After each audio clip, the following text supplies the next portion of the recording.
Good morning students. आपकी आज की कक्षा बीए थर्ड ईयर की है और हमने पिछली कक्षा में आपकी बीए फाइनल में आपको पढ़ाया था मिल और उससे पहले बेंथम। तो आपकी अभी जो है थर्ड यूनिट चल रही है और थर्ड यूनिट में आपके बेंथम के बाद में आपका मिल का पूरा हो गया है।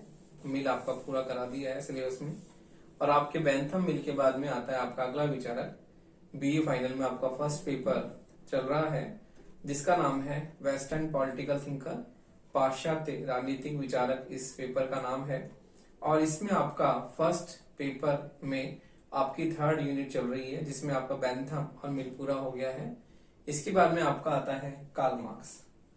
तो देखिए कार्ल मार्क्स जो है उसका जन्म जर्मनी में एक यहूदी मध्यम वर्गीय परिवार में हुआ था और किस प्रकार जो है कार्ल मार्क्स ने जो है अपने सिद्धांतों को प्रमुख रूप से भौतिकवादी आधार पर उसने अपने सिद्धांतों को जो है खड़ा किया और उस सिद्धांतों के आधार पर ही उसने भौतिकवाद के आधार पर ही अपने जो भी सिद्धांत प्रतिपादित किए उनका आधार उसने उसी चीज को रखा।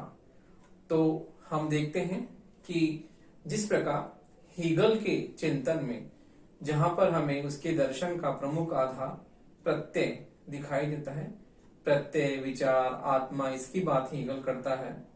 उसके बिल्कुल विपरीत जो मार्क्स है अपने विचारों का आधार पदार्थ को मानता है। तो देखिए मार्क्स के विचारों का, मार्क्स के दर्शन का आधार, कार्ल मार्क्स के दर्शन का आधार जो है, कार्ल मार्क्स के दर्शन का आधार पदार्थ है, पदार्थ है। और इसी आधार और इसी आधार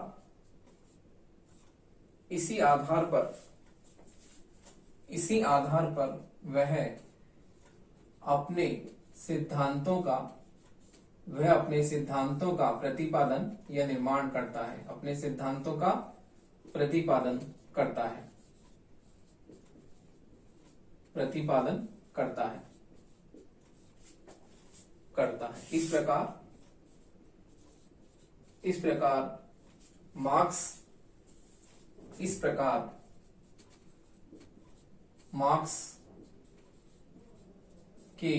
इस प्रकार मार्क्स के विचारों का आधार भौतिकता है। मार्क्स के विचारों का आधार भौतिकता है। उसके विपरीत हीगल के दर्शन का आधार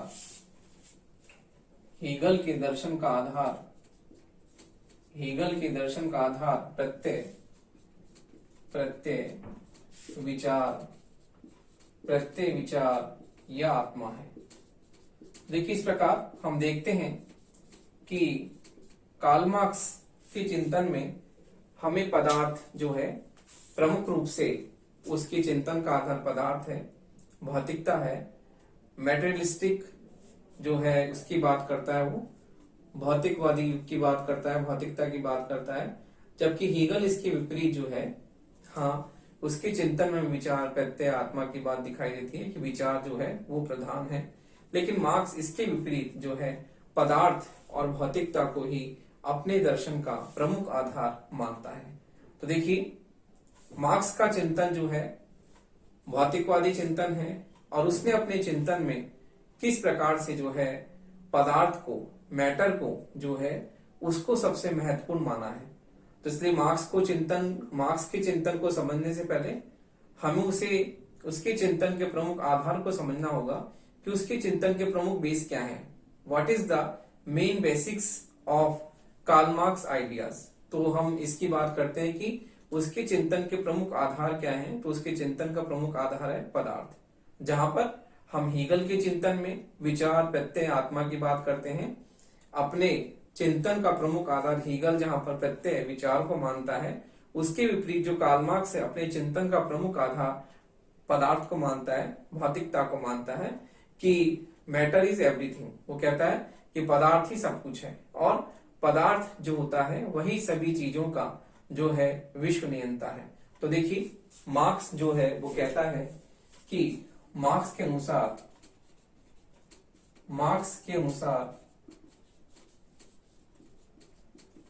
पदार्थ में इतनी शक्ति होती है, पदार्थ में इतनी शक्ति होती है, पदार्थ में इतनी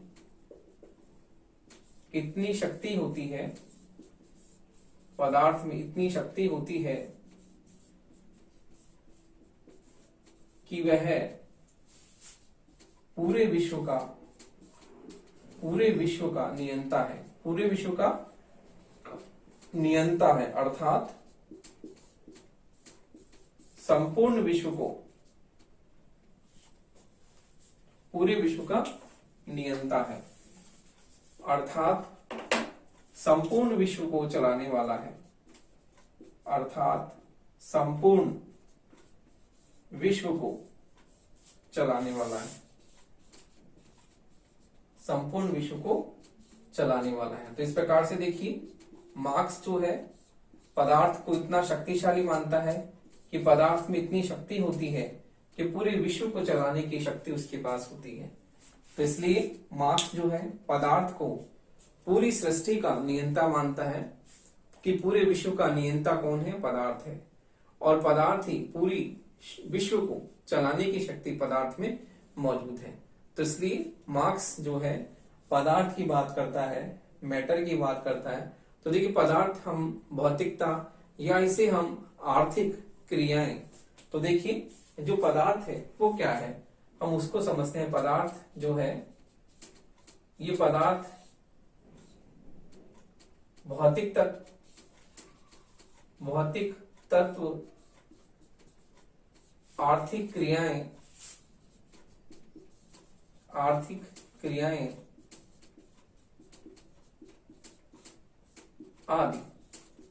आदि सारी चीजें इस पदार्थ में शामिल होती है। तो देखिए भौतिक तत्व, आर्थिक क्रियाएं, जिस प्रकार से भौतिकता की बात हम करते हैं कि जो है मनुष्य के जीवन में भौतिक सुख की प्राप्ति, जिस प्रकार से बेंथम ने कहा।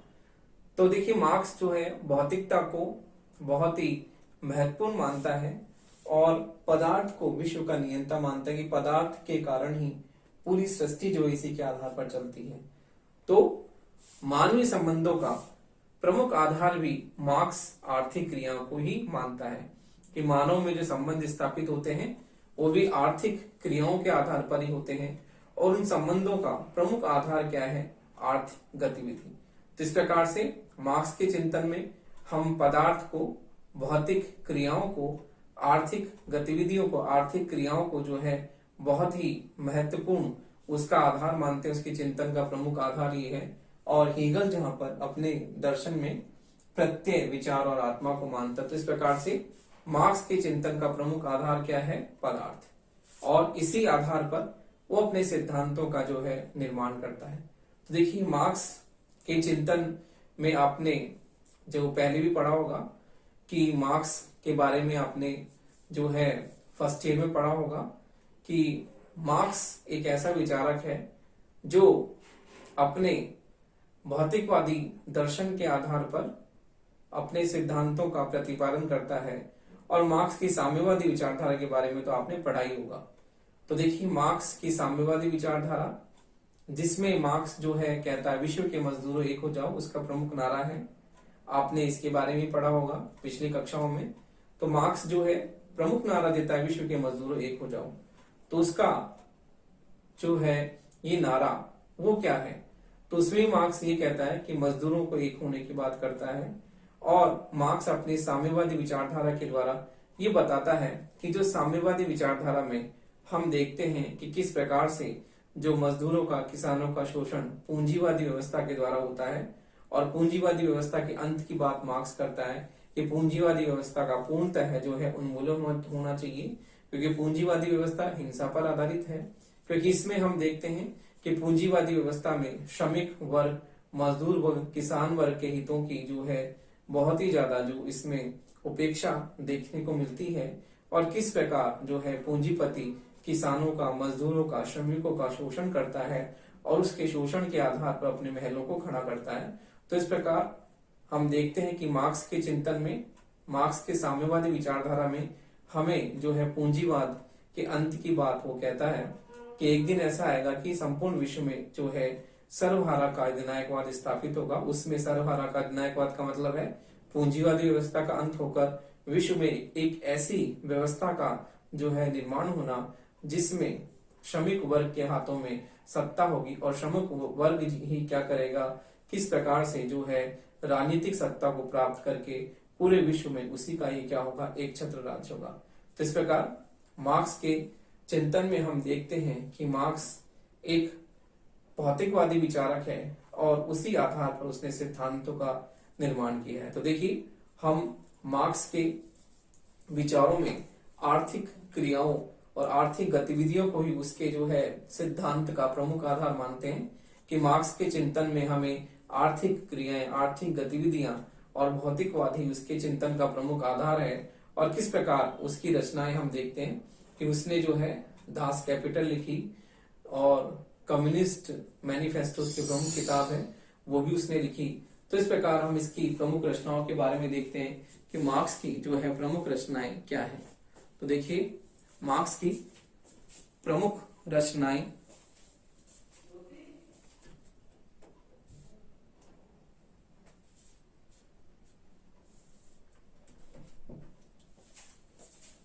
तो देखिए, मार्क्स की प्रमुख रचनाएं, उसकी पुस्तक दास कैपिटल है और कम्युनिस्ट मैनिफेस्टो जिसे हम साम्यवादी घोषणा पत्र कहते हैं वो भी उसकी प्रमुख किताब है।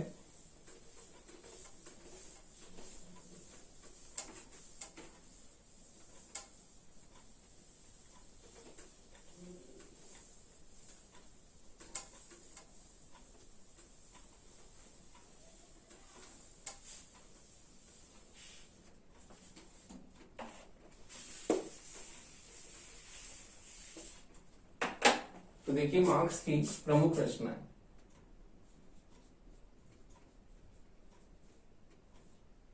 मार्क्स की प्रमुख रचनाएं,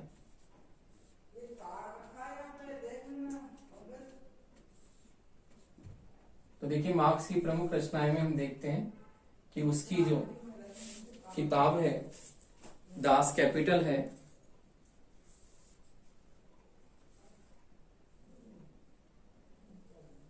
दास कैपिटल उसकी प्रमुख किताब है जिसे हम हिंदी में पूंजी भी कहते हैं।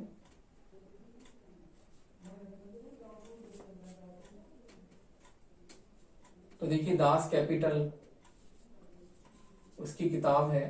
फिर एक किताब है उसकी communist manifesto, communist manifesto, communist manifesto, साम्यवादी घोषणा पत्र, साम्यवादी घोषणा पत्र भी इसकी प्रमुख किताब है जो मार्क्स ने लिखी है। कम्युनिस्ट मैनिफेस्टो, साम्यवादी घोषणा पत्र और उसकी प्रमुख रचनाएं हैं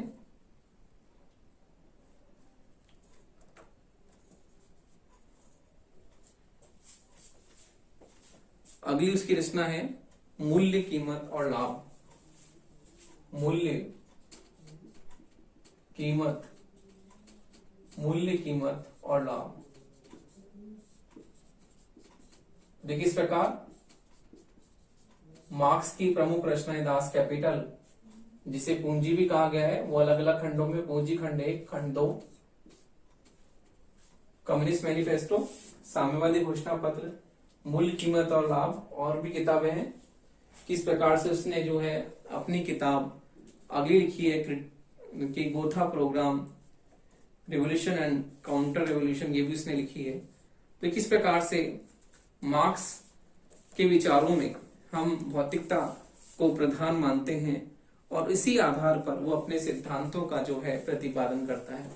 तो मार्क्स के प्रमुख सिद्धांत जो उसने प्रतिपादित किए हैं उसमें से हम उसका पहला जो सिद्धांत लेते हैं द्वंद्वात्मक भौतिकवाद। तो देखिए मार्क्स का जो प्रमुख सिद्धांत है उसने अलग अलग अपने सिद्धांतों का प्रतिपादन, जैसे द्वंद्वात्मक भौतिकवाद का दिया है उसने, वर्ग संघर्ष का सिद्धांत दिया है उसने, इतिहास की भौतिकवादी व्याख्या दी है उसने, इसी प्रकार से उसने अपना अतिरिक्त मूल्य का सिद्धांत दिया है। तो मार्क्स के जो है ये विभिन्न सिद्धांत हैं। तो देखिए मार्क्स के विभिन्न सिद्धांतों का हम पहले एक बात आपको बता देते हैं, क्योंकि आपके दो नंबर का प्रश्न आता है कि मार्क्स के 2 या 3 सिद्धांतों का आप जो है उल्लेख कीजिए। तो इसमें आपके 2 नंबर का प्रश्न कई बार आता है, तो उसके लिए आप देख लीजिए मार्क्स के जो है निम्नलिखित प्रमुख सिद्धांत। तो देखिए कार्ल मार्क्स के प्रमुख सिद्धांत, कार्ल मार्क्स के प्रमुख सिद्धांत निम्नलिखित हैं। कार्ल मार्क्स के प्रमुख सिद्धांत निम्नलिखित हैं। तो देखिए अभी अपन केवल पॉइंट्स देखेंगे, फिर उसके बाद में आगे धीरे धीरे उसका जैसे भी क्लासेस बढ़ेगी आगे उसका हम वर्णन करेंगे। पहला है द्वंद्वात्मक भौतिकवाद। द्वंद्वात्मक भौतिकवाद, द्वंद्वात्मक भौतिकवाद। दूसरा है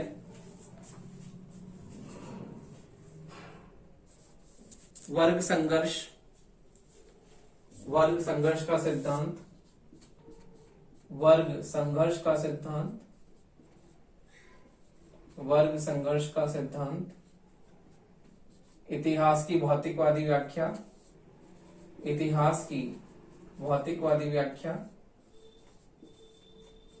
इतिहास की भौतिकवादी व्याख्या। अतिरिक्त मूल्य का सिद्धांत, अतिरिक्त मूल्य का सिद्धांत, अतिरिक्त मूल्य का सिद्धांत, अतिरिक्त मूल्य का सिद्धांत।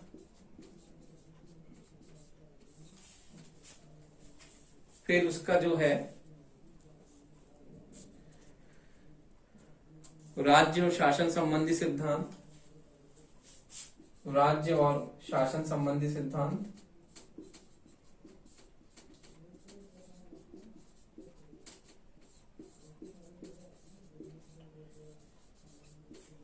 राज्य और शासन संबंधी उसकी धारणा जो है उसके बारे में है। तो किस प्रकार से कार्ल मार्क्स के प्रमुख सिद्धांत हैं उसमें हम पहले लेते हैं। तो कार्ल मार्क्स के 2 प्रमुख सिद्धांत में द्वंद्वात्मक वर्ग संघर्ष का सिद्धांत इस प्रकार से आप बता सकते हैं, और राज्य और शासन संबंधी तो इसकी विचार है।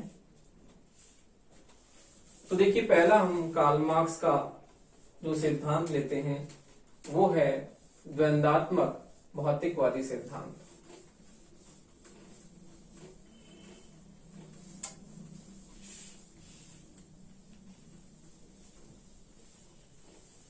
तो देखिए पहला इसका सिद्धांत है मार्क्स का द्वंद्वात्मक भौतिकवादी सिद्धांत। तो देखिए मार्क्स का पहला सिद्धांत हम लेते हैं, मार्क्स का द्वंद्वात्मक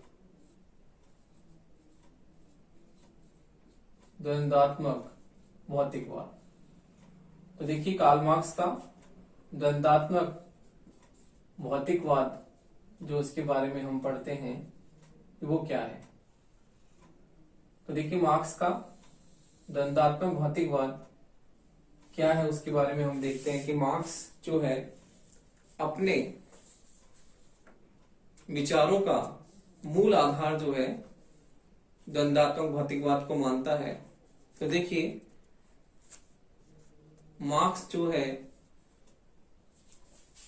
उसके विचारों का मूल आधार द्वंद्वात्मक भौतिकवाद है। तो देखिए मार्क्स के विचारों का मूल आधार,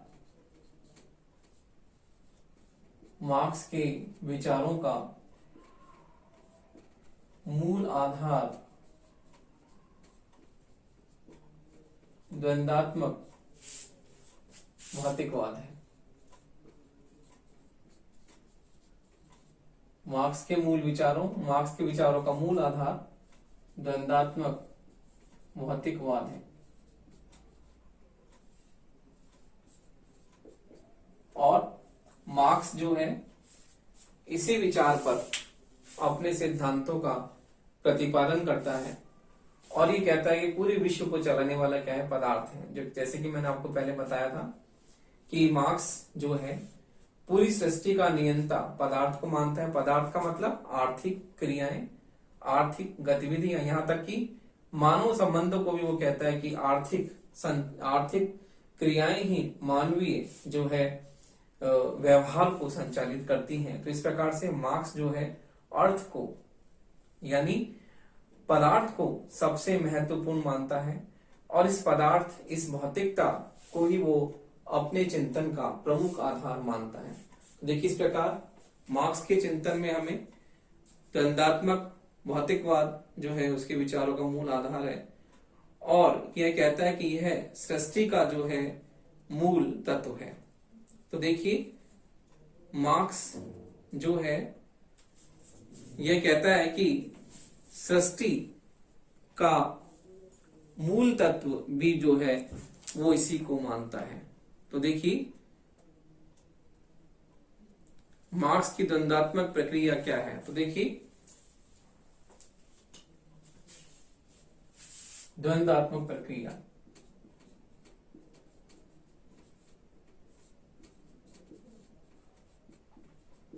तो देखिए मार्क्स ने इसे हीगल से ग्रहण किया है। मार्क्स ने इसे हीगल से ग्रहण किया है,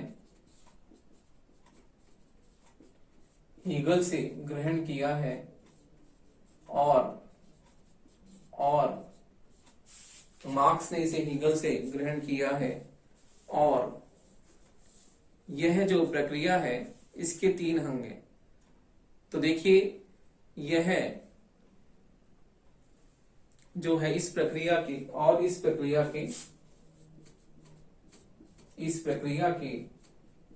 3 अंग हैं।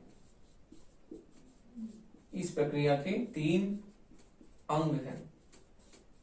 कौन कौन से हैं? वाद, दूसरा प्रतिवाद, वाद प्रतिवाद और तीसरा है संवाद। तो देखिए मार्क्स ने अपने विचारों का मूल आधार जो है द्वंद्वात्मक भौतिकवादी अपने प्रक्रिया को माना है और उसने इस विचार को हीगल से ग्रहण किया। वो कहता है कि पूरी सृष्टि को चलाने वाला क्या है, पदार्थ है और इसी पर पूरी सृष्टि आधारित है। तो देखिए मार्क्स की द्वंद्वात्मक भौतिकवादी प्रक्रिया का आपसे पूछा जाए क्या है तो आप कह सकते हैं कि द्वंद्वात्मक भौतिकवादी प्रक्रिया में जो है सृष्टि का मूल तत्व पदार्थ है और इसमें इसके 3 अंग हैं, वाद प्रतिवाद और संवाद। तो देखिए मार्क्स की ये जो द्वंद्वात्मक प्रक्रिया है ये प्रत्यक्ष रूप से सीधे न होकर एक टेढ़े मेढ़े तरीके से चलती है और इसमें वाद प्रतिवाद और संवाद। तो देखिए इस प्रकार से हम एक गेहूं का जो एक दाना बीज का हम लेते हैं तो बीज तो वाद है और जब हम उसको बोते हैं, बोने के बाद में जब उसमें से जो है हरी हरी किस प्रकार से टहनी और कोपलें आती हैं वो प्रतिवाद है और संवाद जब पककर उसमें से गेहूं धान के रूप में हमें मिलता है उसे हम संवाद कहते हैं। तो इस प्रकार मार्क्स जो है वाद प्रतिवाद और संवाद की प्रक्रिया पर ही जो है अपने इस द्वंद्वात्मक भौतिकवादी सिद्धांत को आधारित करता है जिसके 3 अंग वो वाद प्रतिवाद और संवाद को मानता है। तो आपसे कई बार परीक्षा में 2 नंबर का प्रश्न आता है कि मार्क्स की द्वंद्वात्मक भौतिकवादी जो है उसने सिद्धांत बताया उसके प्रमुख 3 अंग क्या हैं। तो उसके 3 अंग हैं वाद प्रतिवाद और संवाद। तो इस प्रकार मार्क्स अपनी इस प्रक्रिया को 3 प्रमुख आधारों पर मानता है, वाद, प्रतिवाद और संवाद। तो देखिए इस प्रकार हम मार्क्स के जो है द्वंद्वात्मक पद्धति का प्रमुख आधार जो है पदार्थ को मानते हैं, और ये मानते हैं कि जो है ये प्रक्रिया जो है वाद, प्रतिवाद और संवाद के द्वारा ही क्या होती है, संपन्न होती है। तो देखिए इस प्रकार मार्क्स के भौतिकवादी विचारों में हम जो है पदार्थ को ही मानते हैं, और उसने जो है किस प्रकार जो है वाद, प्रतिवाद और संवाद के द्वारा उसने इस प्रक्रिया को बताया कि वाद जो है एक विचार है, और एक विचार में से जब प्रतिवाद अंतर विरोध होता है तो उस विचार में अंतर विरोध होते हैं, और अंतर विरोध के परिणाम स्वरूप एक नई चीज उभर कर सामने आती है, उसे हम क्या कहते हैं, संवाद कहते हैं। तो मार्क्स की जो द्वंद्वात्मक भौतिकवादी प्रक्रिया है उसके प्रमुख 3 अंग हैं, वाद, प्रतिवाद और संवाद, और इसी पर जो है ये प्रक्रिया जो है निरंतर चलती रहती है। तो इस प्रकार मार्क्स जो है एक गेहूं के उदाहरण से इसको समझाता है कि गेहूं का जो है एक दाना लीजिए, और यह जो दाना जो है वो अपनी द्वंद्वात्मक भौतिकवादी प्रक्रिया को समझाने के लिए एक दृष्टांत देता है कि गेहूं का एक दाना लीजिए, और ये एक दाना तो क्या है, वाद है। और जब हम इस गेहूं के दाने को भूमि में जो है इसे डालेंगे, और इसे जमीन में डालने के बाद में जैसे पानी वानी डालेंगे, फिर ये पौधे के रूप में जो है जो हमने इसमें भूमि में डाला, तो डालने के बाद में उसमें प्रतिवाद अंतर क्रिया हुई, और अंतर क्रिया प्रतिवाद होने के बाद में एक संवाद जब एक पौधे के रूप में जब धान हमें उगकर हमें प्राप्त हुआ तो वो क्या है, संवाद है। तो इस प्रकार वाद, प्रतिवाद और संवाद जो है इस प्रक्रिया के प्रमुख 3 अंग हैं। तो हम देखते हैं कि इस प्रकार मार्क्स ने जो है द्वंद्वात्मक प्रक्रिया के द्वारा ये समझाया है कि किस प्रकार से जो है आर्थिक गतिविधियां या आर्थिक जीवन जो है विभिन्न अवस्थाओं के संदर्भ में इस द्वंद्वात्मक प्रक्रिया को हम उसने समझाने का प्रयास किया है, और ये बताया है कि जो पूंजीवादी व्यवस्था जो है उसमें जो व्यक्तिगत संपत्ति है वो व्यक्तिगत संपत्ति किस प्रकार से जो है 2 वर्गों में समाज को बांट देती है। एक पूंजीपति वर्ग जो बहुत ही संपत्तिशाली होता है, जिसके हाथों में पूंजी का केंद्रीकरण होता है, जिसके हाथ में पूंजी होती है, जिसके हाथ में पैसा होता है, तो वो तो पूंजीपति वर्ग है। जबकि दूसरा वर्ग जो है कृषक, किसान वर्ग, मजदूर वर्ग, खेतीहर मजदूर, जिसके पास में साधन अभाव है, संपत्तिहीन है। तो इस प्रकार से मार्क्स कहता है कि व्यक्तिगत संपत्ति ने मनुष्य को जो है किस प्रकार 2 भागों में बांट दिया है, और व्यक्तिगत संपत्ति के कारण समाज 2 भागों में बंट जाता है। एक तो समाज का जो है बहुत ही पूंजीपति वर्ग है, पैसे वाला वर्ग है, धनाढ्य वर्ग है। दूसरा जो है समाज का निर्धन और संपत्तिहीन व्यक्ति, जिसके पास में अभावी अभाव है, और मजदूर किसान वर्ग को जो इस श्रेणी में वो रखता है। तो मार्क्स जो है कहता है कि संपूर्ण जो है विश्व को जो चलाया जा सकता है इस आर्थिक गतिविधियों के द्वारा ही, पूरा विश्व इन्हीं से संचालित होता है। तो देखिए मार्क्स की जो द्वंद्वात्मक पद्धति है वो हीगल से बिल्कुल अलग है। हीगल ने जो है किस प्रकार से हीगल ने द्वंद्वात्मक तर्क अपने सिर के बल पर खड़ा किया, तो जो है कहते हैं कि मार्क्स ऐसे कहता है कि मैंने उसे सीधा कर पैरों के बल पे खड़ा कर दिया। तो देखिए मार्क्स की जो द्वंद्वात्मक पद्धति है वो हीगल से किस प्रकार से भिन्न है। तो देखिए हीगल के चिंतन में हीगल की द्वंद्वात्मक पद्धति आदर्शवादी है। आदर्शवादी है, हीगल की द्वंद्वात्मक पद्धति आदर्शवादी है और जिसमें जो है आत्मा को जो है प्रमुख जो है उसका तत्व माना गया है। तो देखिए हीगल की द्वंद्वात्मक पद्धति आदर्श है जिसमें विचार या आत्मा, जिसमें विचार या आत्मा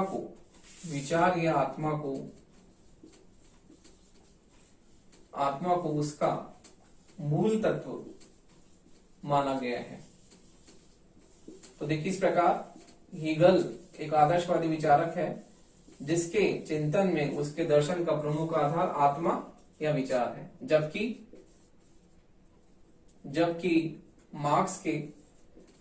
कार्ल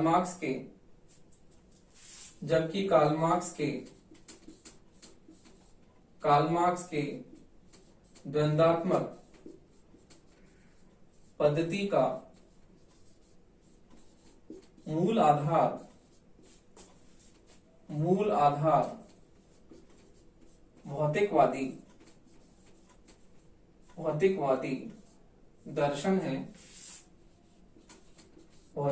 दर्शन है और मार्क्स इसी को सृष्टि का मूल तत्व मानता है। मार्क्स इसी को सृष्टि का मूल तत्व मानता है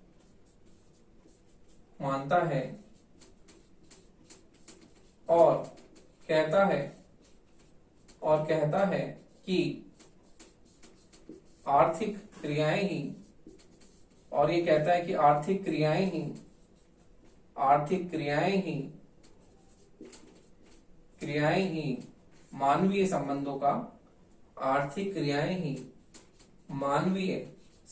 का संचालन करती है। आर्थिक क्रियाएं ही मानवीय संबंधों का संचालन करती है। तो इस प्रकार से हीगल ने जो है अपनी